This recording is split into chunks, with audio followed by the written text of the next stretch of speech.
Se eu te falasse de um país sem nenhum centímetro de litoral, com uma das terras mais pobres em minerais que se tem notícia, sem uma gota de petróleo, e que o clima e topografia fazem com que a agricultura seja muito difícil, provavelmente na sua cabeça viria um país muito pobre e que passa por muitas dificuldades. Só que eu não estou falando de um país pobre, e sim da Suíça, o país top 3 em renda per capita do mundo. E é por isso que nesse vídeo vamos explorar as lições dos banqueiros suíços contidas no livro Os Axiomas de Zurique e que podem mudar a sua vida financeira.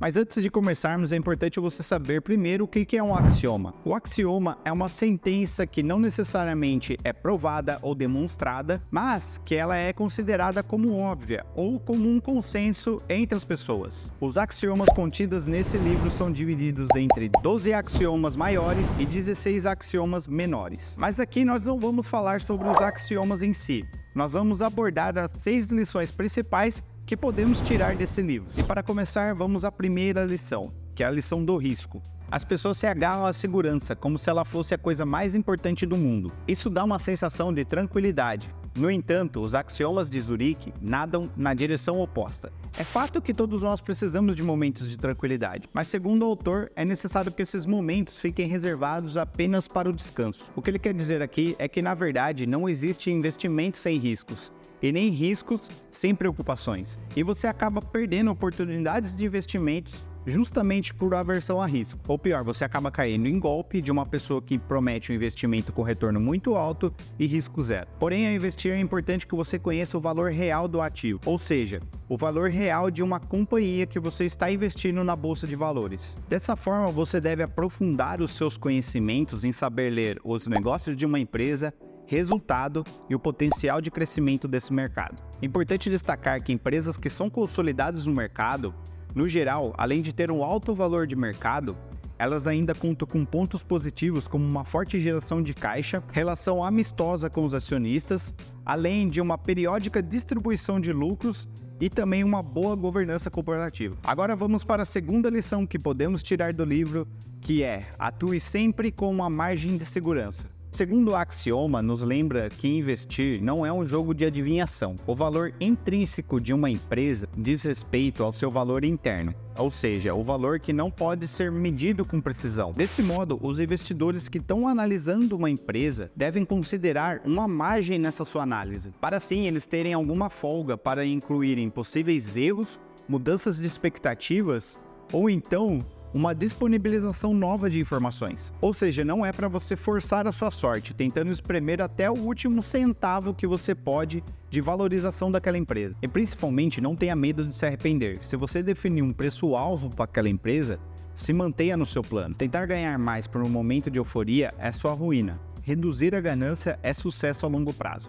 A terceira lição, e que eu acho das mais valiosas que contém nesse livro, é: só compre aquilo que você possa compreender. Mais importante do que encontrar as melhores oportunidades é fugir das armadilhas que o mercado apresenta para aqueles que não o compreendem. Não entender de forma adequada os riscos que uma empresa pode oferecer representa um enorme perigo para o seu capital. Por isso, essa é uma parte muito importante de se observar no livro.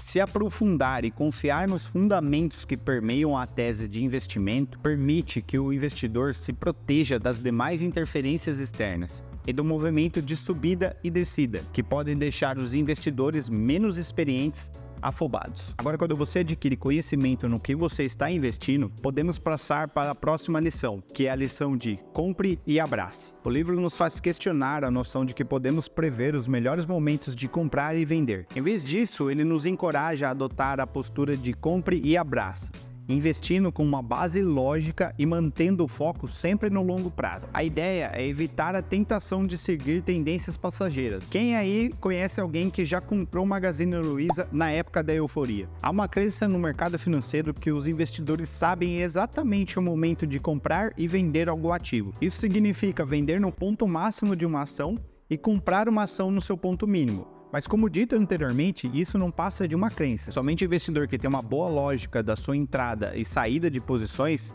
é que pode ter o conforto de fazer isso. E para isso é necessário que você saiba com precisão os motivos que te levou a investir numa determinada empresa e quais são os motivos que farão você sair dela. E não só da crença que os investidores sabem comprar e vender vive o mercado financeiro. Há também uma outra que é muito difundida, que quanto mais você diversificar a sua carteira, melhor. Porém, o livro nos faz refletir novamente sobre esse tipo de crença e contém mais uma lição sobre isso, que é a diversifique com moderação. Embora importante, a diversificação pode diluir os seus resultados. Devemos encontrar um equilíbrio entre diversificação e a concentração de ativos que compreendemos bem. Além disso, quanto mais ativos você tiver na carteira, mais difícil fica você acompanhar o desempenho de todos eles. Isso também resvala na noção do giro desnecessário da sua carteira. Realizar constantes trocas na sua carteira interessa mais para a corretora do que para o investidor, uma vez que a corretora lucra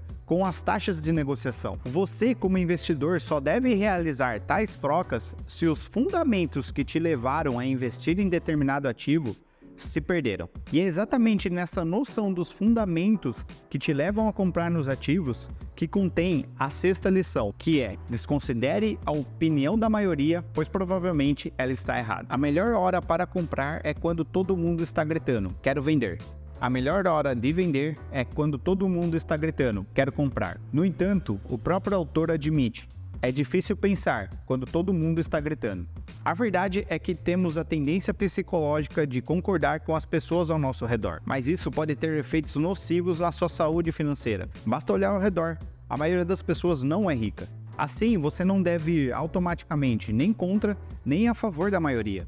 Em vez disso, o autor sugere pensar por si mesmo e jamais embarcar cegamente nas especulações da moda. E assim concluímos a nossa jornada pelas lições contidas no livro Os Axiomas de Zurique. Esses princípios atemporais nos fazem refletir sobre a nossa abordagem financeira, aprimorando nossas decisões e nos aproximando do sucesso financeiro. E lembrando que essas são as principais lições que eu tirei desse livro, que apesar de pequeno, ainda tem muita coisa para te ensinar. E se você quiser se aprofundar nele, eu vou deixar o link desse livro aqui na descrição. E lembre-se que a maestria financeira é um processo contínuo de aprendizado e aplicação. Se você gostou desse vídeo, não se esqueça de curtir e de compartilhar com outras pessoas. E se você ainda não é inscrito no canal, não se esqueça de se inscrever e ativar o sininho para receber mais vídeos como esse. Nunca se esqueça de que aplicar essas lições pode ser um passo crucial para o seu sucesso financeiro. Meu muito obrigado por você chegar até aqui. O meu nome é Jonas Silva